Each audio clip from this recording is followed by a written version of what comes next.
All right, good evening, everyone. Want to call the Caldwell County Board of Health meeting to order this evening for Thursday, October the 2nd, 2025. I'd like to welcome those who are in attendance in our audience and those who are joining by other medium, and so we appreciate you being here this evening. I don't think we have anybody signed up for public comment. And so with that, I'm going to ask Dr. Davis if he'll lead us in our invocation this evening. And Sandra James, will you help us do our Pledge of Allegiance this evening? I will. All right. So,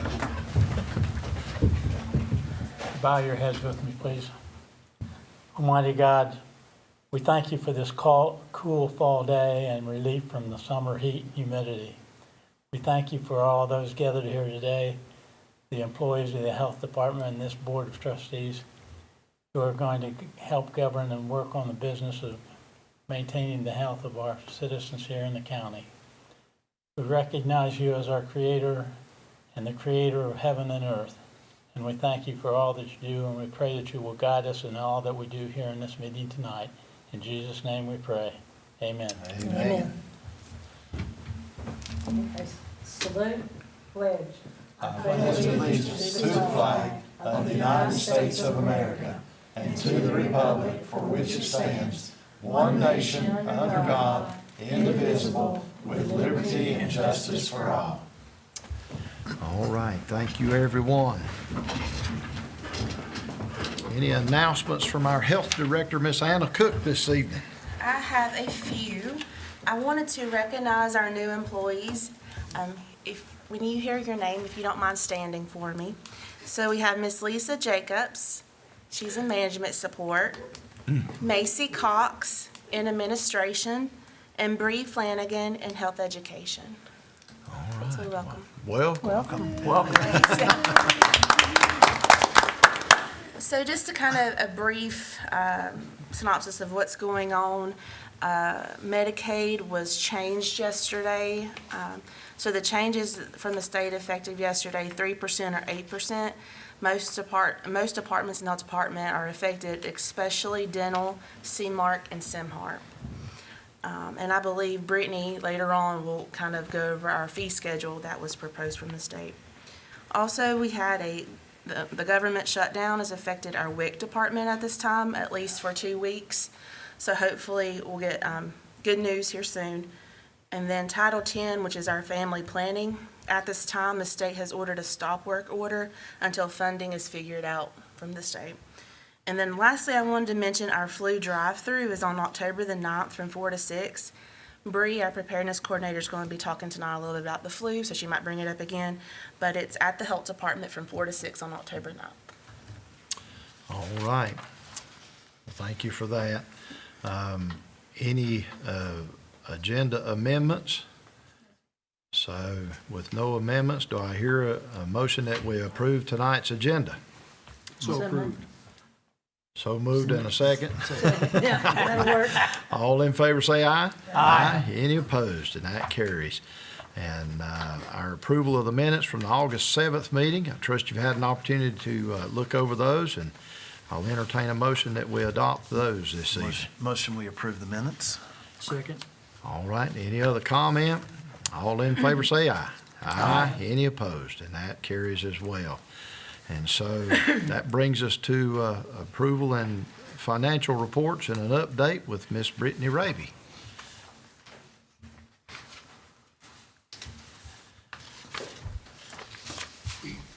Okay. So in your package, you had the budget summary. That is as of month ending in August. So we have lapsed 12% of our budget. Our expenditures are at 14%. Our revenue is at 11%, and then county revenue is at 20% on the budget summary. And then also, there was no revisions to be approved for tonight. I just kind of wanted to bring it back to you guys' attention. You guys did vote over email regarding the transfer that we had to move some Hurricane Helene money over into equipment to kind of purchase a new generator for EMS, the new EMS base, and we had a switch, so they've got that ordered, so hopefully that'll be put in pretty soon. And then there was a revision based on caseload percentages for WIC. They did get an increase, but with the federal shutdown, really not know what's going to happen with that. So that was the 2 revisions that were in your packet. So you guys have already approved that, so there's no need to approve that tonight. And then as Anna mentioned, I just want to kind of bring up, you did have a fee schedule that's at your table. So there is a clinic fee schedule that has been revised, and there is a dental fee schedule that has been revised. That was went into effect as of yesterday. So clinic took a 8% cut for Medicaid, and then dental took a 3% as well. So those fees have been adjusted. So I don't know if Anna wants to approve that. That's different from the ones you guys approved before. So we just need to get that into effect so we can start billing based on those fee schedules. Yeah, we would need to approve the fee schedule, but that's not saying that things will be changing again. And we'll let you guys know as soon as possible if we hear anything else. However, but the fee schedule was effective as yesterday, and we got this today. All right. So we need a motion to approve, ratify the new fee schedule. Yes. So do I hear a motion that we approve the new fee schedule as has been presented this evening? I'll make a motion that we approve. All right. And a second? Second. And any other comment or discussion about that? Just simply this thing's going to be fluid for a while Yes.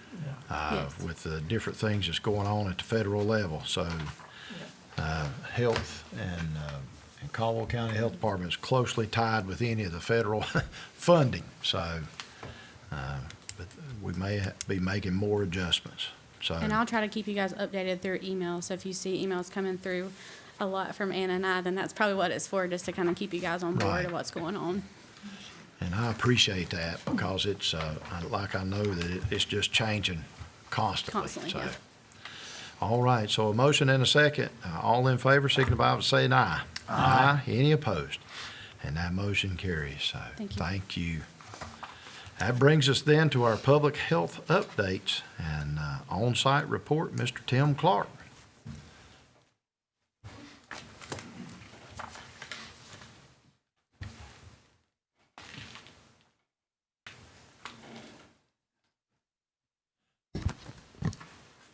Good evening. Good evening. All right, so my name's Tim Clark. I'm the on-site supervisor. I've brought a couple more supporters here that I work with. Kyle Anderson, stand up. He's like my right-hand man. He's a on-site specialist.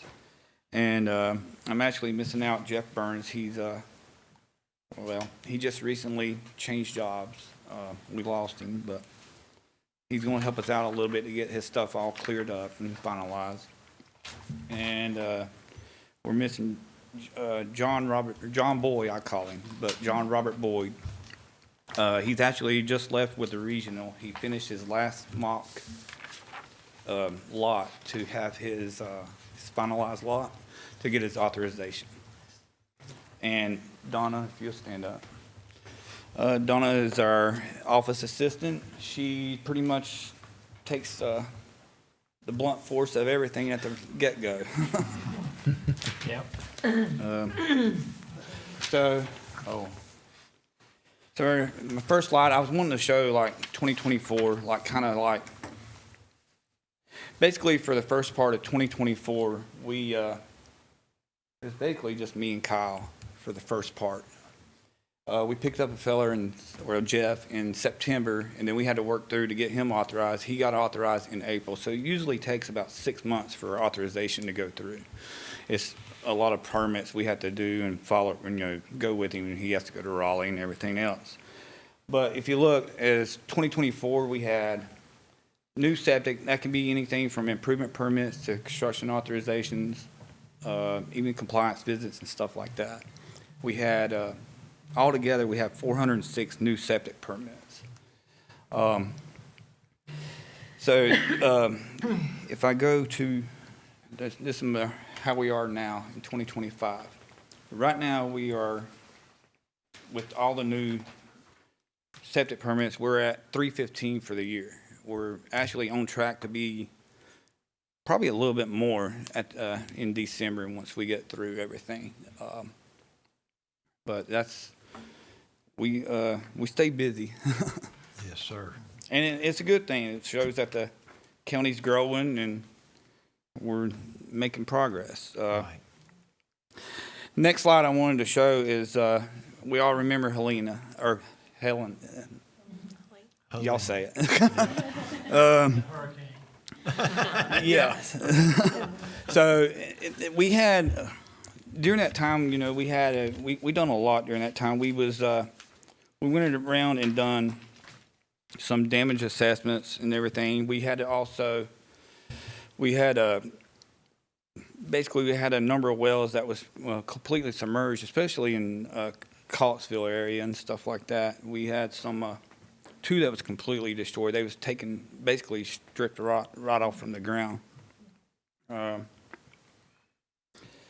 We had, during that time frame, right at October, we had there's 2 septic tanks that were completely gone. They was MIA. We can't find them. But we had 19 septic repair requests came in right at October, the 1st of October. So basically the increase of water or precipitation can actually done a number on systems and everything, because it's just damages them. And so our effects during the time frame, we done from about October to December, we done 80 wells that we tested for bacteria, and that's, you know, for total coliform or even fecal coliform. We had, like I said, 2 wells that was destroyed, 2 septic systems. During that time frame, after we got the results and everything, we mailed out all 80 results that we had, as far as if they was contaminated or if they had any bacteria, and we also mailed out recommendations for those. We had 26 that was total coliform and 4 that was fecal. We handed out 15 chlorination kits. It's what we call shock chlorinate. Basically, it gets the bacteria, bad bacteria, out of the wells and gets them back to safe drinking water. And like I said, 19 system repairs.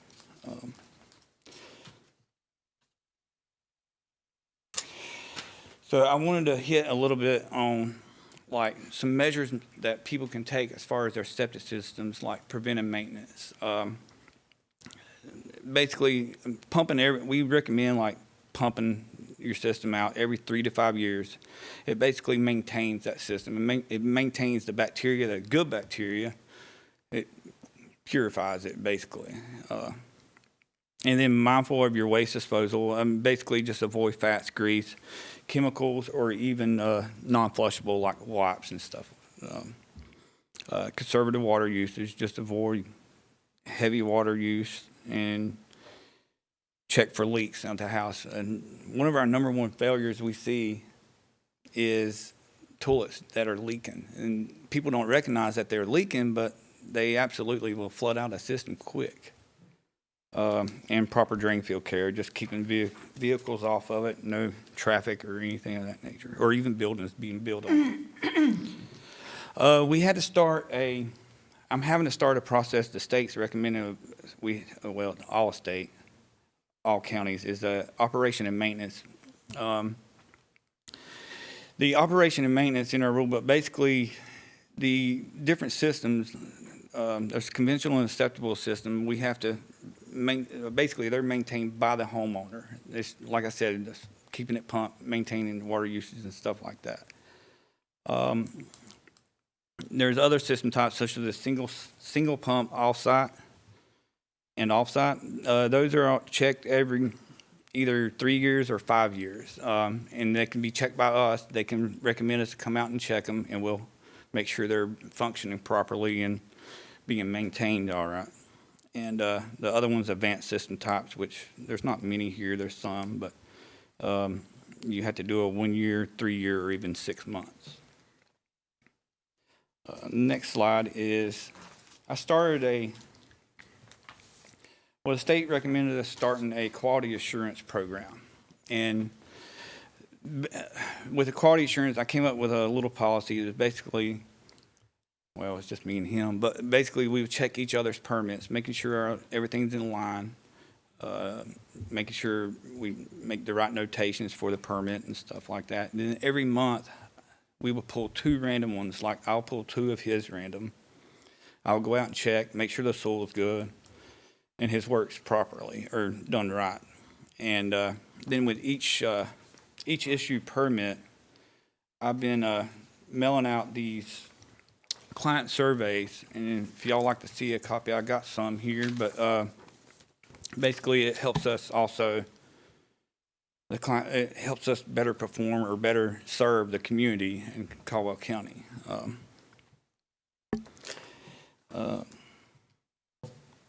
Any questions? So I take it you're going to be looking for another employee? Yes. We've already got one we got one rolling, basically. I think we're on track to hire another one. We're going to do a second round of interviews for food and lodging, actually, and it should be next week. We should finalize that. And then, yes, I'm definitely going to get on track for another one on mine, for me. For the septic For side on-site. and permitting.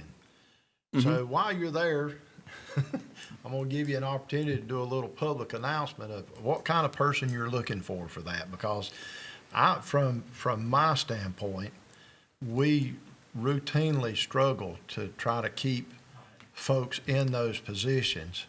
And I don't think a lot of people just beating the door down to be a septic inspector, right? I mean, I Yeah. get it, but they're very valuable, and we have to have them for all of this to work together. So, but what would somebody need as a prerequisite to apply for that job? So as far as for prerequisites, you have to have, the state recommends 30 hours of science. Basically, you have to have a bachelor in some sort of science, even public health. Yeah. But the number one thing, or two things I like to look at is hard work and dedication. Right.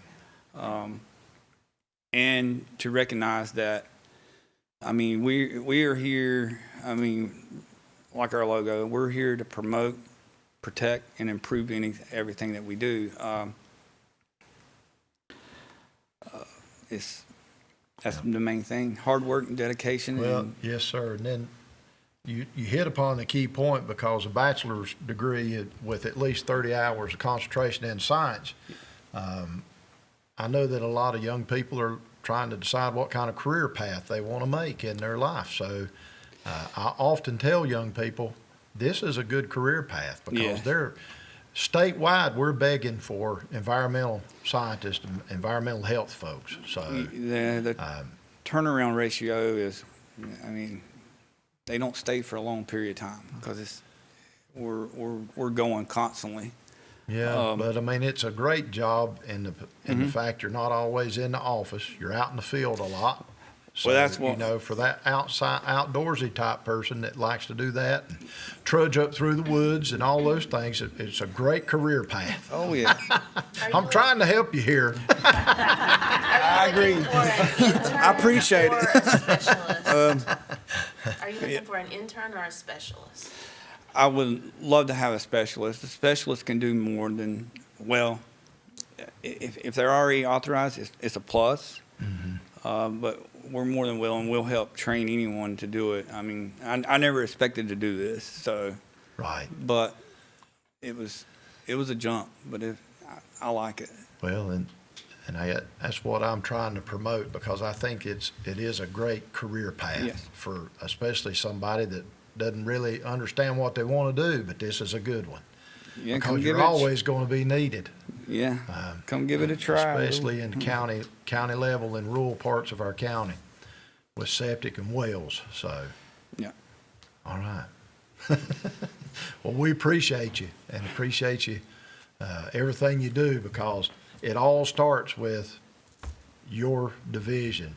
If somebody wants to build a house, if they're in the county and not in a municipality somewhere, you're the first people they're going to see. Yes, So, sir.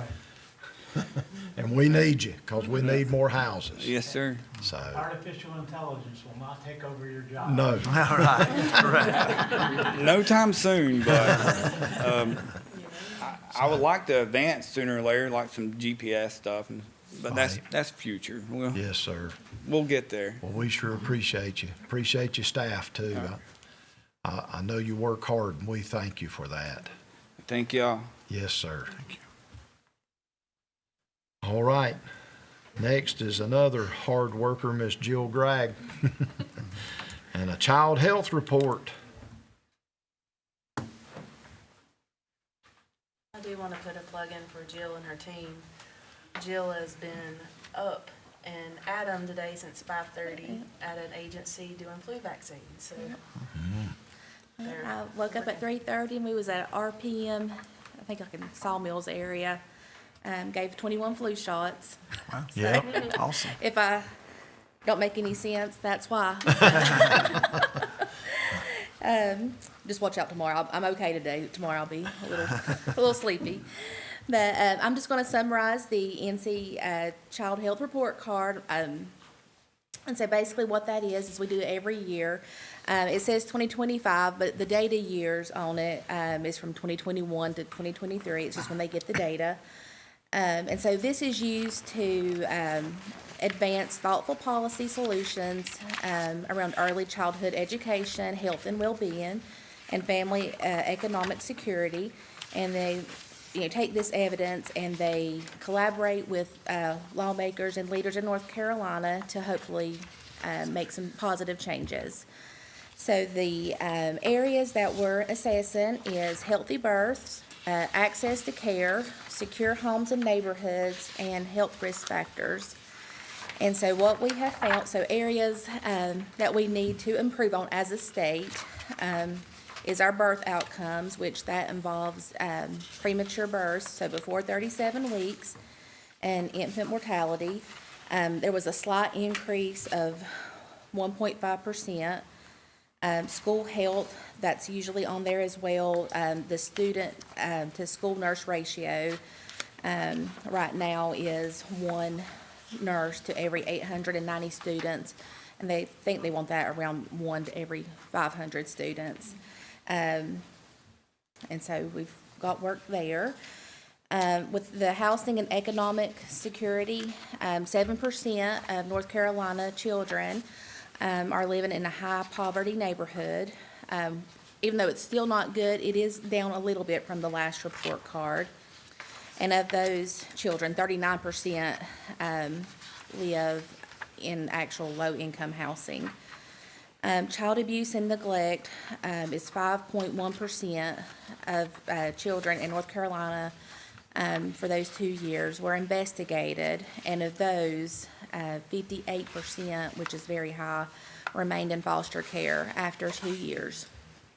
For mental health, 5% of high school students attempted suicide in the last year, and then 19.1% reported a major depressive episode, and that was from ages 12 to 17. And then 51% reported difficulties accessing mental health services, and that was from ages 3 to 17. Things that we got good grades on were for our insurance coverage, breastfeeding and maternal and preconception health support, teen births and health services, which is utilization, coming to the doctor and getting their vaccines. And then in oral health, healthy eating, and active living, we scored great on. So I always like, it's not part of the report card, but I like to summarize what we're doing at the health department because we have a great team. Our nurses, the newest nurse we have has been here, I think, for 14 months. After that, nurses have been here for 4, 5, 15, 30 years. So right now, I think we have the best team that we've had since I've been there in my 13 years. And our CMARC program, which is our case management program that's kind of assessing these social determinants of health, they've had 222 incoming referrals. And this is 1 nurse and a social worker who works half-time with CMARC. So that's a lot of referrals. And they currently have 100 children in Caldwell County that they're working with. our child health physicals since the beginning of the year, we've done 113, and that's as of today. And then the number of vaccine appointments since the beginning of the year for children 18 and under is 618. And then the children 5 years and younger, we've done 49 lead levels. So we have really worked hard. We have 4 providers this year, which has really helped with the back-to-school physicals for the kids and kindergartners. So we were able to get those in a lot faster having 4 providers. So, any questions? Anybody have any questions? Well, we appreciate everything you do, Jill, All right, thank you. and hope you don't sleep too hard tonight. I'll be at work on time tomorrow. All right, next is our quality improvement report. Jenna Trantham. Welcome, Jenna. Hope everybody's doing good tonight. I'm here to report on the Quality Improvement Committee. So I actually work at our WIC office for the Health Department, but I'm over the Quality Improvement Committee. So just kind of going over the mission and the goals for the committee, just as a little reminder. So it's a continuous process, so we're always working on different things we can implement into the health department to help in any way that we can. So our council is here to help develop a more efficient and effective work environment. That's one of our main goals. And also we try to have at least 2 projects per year. So we've been really working to make sure people know where to access our forms for QI and how to submit those. And then I just went ahead and put up the cycle for QI as well. Like I said, it is like a continuous thing. We're always, when we get the referral in, we look it over with the committee, and then we carry out whatever we need to do. We form, from the committee, we have about 2 or 3 people that work on improving whatever the project may be. And then we kind of look at those results, and then it just kind of keeps going on to making sure everything is going good. And so one of the main things I was going to talk to you guys about is the QI survey. So we actually sent out a survey last year, and we got 24 responses, and we sent out another survey that was pretty similar to the one we sent out last year, and was able to get 47 responses from the health department. So I was really happy with those results that we improved. And it was a total of 12 questions that we asked. Most of the questions had to do with making sure everyone had equipment that they needed, making sure that we all share a common mission, how things are going with coworkers, and making sure people are getting evaluations and, make sure they know exactly what their job entails. And we also, on this survey this year, created a comment section so people could leave any comments, too, that they had to say.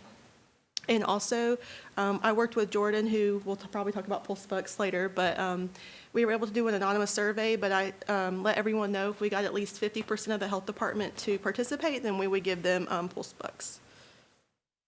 And I was just going to go over some of the QI projects that we've done. So I know Anna's kind of touched on this in the past, but we did have a project that had to do with the maternity health clinic. So we did have about 2 or 3 people from our QI committee go down there and check, how registration goes, the flow of the clinic. So they evaluated that and made sure that everything was the most efficient that it could be down in the maternity clinic. And then I know Jill did submit another QI form as well. So we will be looking at our next quality improvement committee. We will be looking at the actual clinic itself. Like I said, going over check-in, registration, check-out. So we'll discuss that at our October meeting coming up. And then from the results of the survey that we sent out, I also did a presentation with the management team committee at the health department just to kind of go over the results. And we looked over the survey, just seeing if they had any ideas of how we could do any improvements, or if they had any forms they'd want to submit. And then I did a presentation for the actual health department staff in order to encourage QI submissions, because we haven't had a lot for this year, but like I said, we do have the one now that we're working on for the actual clinic and going over registration and processes for that. So not a lot going on right now, but like I said, at our next QI meeting in October, we are going to break up in groups and start looking at the clinic flow. But any questions about any of the projects or anything? Anyone? We just take it all in. Yeah, it's a lot. But that's pretty much what I have for you guys. I was just going to go over some of the projects that we've done. I was really happy with the survey and how that went this year. Yes, We got a ma'am. lot more responses, so we were really happy. Me and Anna were really happy about that. And like I said, it was nice talking to management team, letting them see the results of the survey, making sure everybody had the equipment that they needed, and seeing the best way that we can make improvements if we need Yes, to. ma'am. Well, we certainly appreciate all your help. Thank you. But that's it. That's all I got for you right. guys. Thank you. All right, thank you. And next is our employee wellness update. One of the busiest guys via email that I see, Jordan Jeffries James. I'm getting one or two from him every day. Yeah. I'm sorry about that. No, it's all good. I like to tease you. Yeah. So, like she said, like you said, my name is Jordan Jeffries James. I'm one of the health educators at the Caldwell County Health Department. I'm also the wellness coordinator. Took over for Christy Money last year. So y'all should have a wellness program briefing page in one of your documents up there. So I'm just going to go over a brief overview of what we've done so far with the wellness program this year, and just kind of give you an idea of what we have coming up as well. So the wellness program, if you don't know about it, is essentially an incentive program to try to get our staff to participate in different wellness programs, whether it's online, in person, whether it's different activities, just trying to give them a way to either get out from their desk for a little bit and move around, or learn about something health-wise, or just a brain break throughout the day. But they get incentives for participating in the program, and it's called a Positive Pulse or Pulse Bucks program. You can hear it called either way. But a quick summary, so we've created a new wellness committee. We meet monthly right now. We actually have 14 members. One of my biggest goals was trying to get this to be a more widespread and wide-known program throughout the county, so all the county employees would know about it at least and participate at best. So we're trying to get more people to participate. So like I said, we have a committee, and we actually have 14 members from a variety of different departments. And we meet monthly, either in person or virtually at the Caldwell County Health Department. And they essentially advise me on the programs that we have that we want to present, activities, give me feedback on what I've done, and then also assist with programs as needed. So some of them are actually going to help with our health fair, which is coming up, and I'll mention that here in a second. But they're, my brain trust in a sense, with trying to help us get more participation, more things people like throughout the county. Some program updates, some things we have going on or have had done this year so far. We've created a new wellness page. Those of you that work here have seen that most likely. So essentially that's just kind of a hub for everybody to go to find either updates about what's going on within the county health and wellness wise with the wellness program. Also gives resources and videos, how they can maybe improve their eating habits or mental health habits. There's a little education hub that's on that webpage. You can download different documents. So one of the main ways you can engage in the program is doing a health log, and that's on the website. They can download that. There's also, we've also changed it to where you can actually upload all your evidence for your Pulse Bucks on that webpage as well. I'm trying to push people to use that more often, but we're working on it. We'll get there. As well as just different highlights that we have going on. So like when we have walking challenges, winners that are on that, we post them on there. If we have different events, there's a running list of calendar events on there as well, and then newsletters on there also. Let's see. We also have increased the amount of participation we've had with all the county employees. So it was a little bit smaller before this last year or so. We've got it up to over 100 county participants so far. Still trying to get more, but that's a lot more than I had when I first started. And then one other thing that we're doing that's new is that we are, with the new employees, when they come in for orientation, we're presenting the wellness program at those orientation meetings to let them know about the program and making sure they know that they can participate no matter what department they're in, and just giving them a background on what it is and all the different benefits, whether it's like what incentives you can get or what programs we offer, or connect them with the counseling program that we offer within the county. So different aspects of the wellness program, making sure that they know that they can participate in. Some 2025 activities to date. So these are some things that we've done so far. So with our online activities, we've done things such as like Name That Tune, which is essentially just like a brain break for people, testing their music knowledge. So they'll go in, I'll give them a little sample of a song, and if they give me the name of the song and the artist. but just something to take their mind off of work. We've done trivia, we've done Name That Movie as well. We've done some lunch and learn, so we presented on, one of the programs I presented was a Mediterranean style of eating kind of program where we educated the staff on positive nutrition habits as well as lifestyle changes that you can make. Just educating people on, being mindful, whether it's eating, whether it's just going about your day-to-day life, being mindful on how you can be more active throughout your day without even having to exercise, just little things you can do throughout the day. Let's see. For our in-person events, we've done different lunch and learns. We've partnered with Cooperative Extension. Y'all probably know Margie Mansour. She's the FCS agent over at Cooperative Extension here. So she's done some lunch and learns with us. We've partnered with other community businesses that come in and taught about physical activity or mindfulness, mental health. We've done some movement and stretch breaks. Some of them I've done in this room. We actually did a line dancing class recently in here, just to get people moving, just to let people know that you can be active in different ways. It doesn't have to be something that's super structured. As long as you're having fun and you're moving, that's all I really care about. We've even done some Pound Fit, which is like a drumming fitness class. Trying to get more people to be involved in that, but it's kind of, you got to play with people's schedules. Some people don't like to stay late. Some people don't want to come early. Some people love their lunch just to themselves. So trying to meet people where they're at. We're working on it, though. We've done blood drives, blood pressure checks, like I said, brain breaks. So besides the things we've done online with the little quizzes and games, we've done crossword puzzles and word searches. And then we're working on putting together a mental health room in the health department where the counselor comes and sets up for counseling our employees. And Brittany has reminded me that I need to step up and get that done a little bit quicker. And I promise. And then lastly, some upcoming events. We have our blood drive, our next blood drive actually tomorrow at the health department.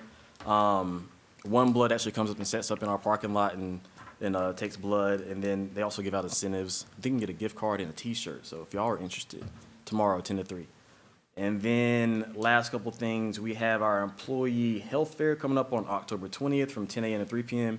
It'll be on the 3rd floor of the health department in the Tammy Austin meeting room. And we'll also be giving flu shots out that day as well in the atrium up there on the 3rd floor.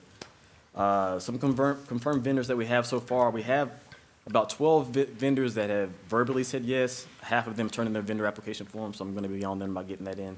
But some of the ones we have confirmed are RHA, Bionic, which is like a prosthetic and orthopedic company. The Counseling Group, which is our service for our mental health counseling. We have Mark III, which does our insurance, obviously, and then Civic Credit Union is going to come up as well. But we have quite a few others that have confirmed. And then we're going to have a costume contest as well. So, if anybody wants to participate, you get a gift card for winning. You can participate either as an individual or as a team, up to a team of 5. So get your costumes ready. Just bring them to the health, wear them to the health fair first off. And then we'll take a picture and we'll send it out to the county. Everybody gets to vote. So, and then we'll have a food truck. I'm working on some different vendors for the food truck. And then lastly, like I said, the whole Pulse Bucks program is an incentive program. So as they participate, they accrue Pulse Bucks and they can spend those on different incentives.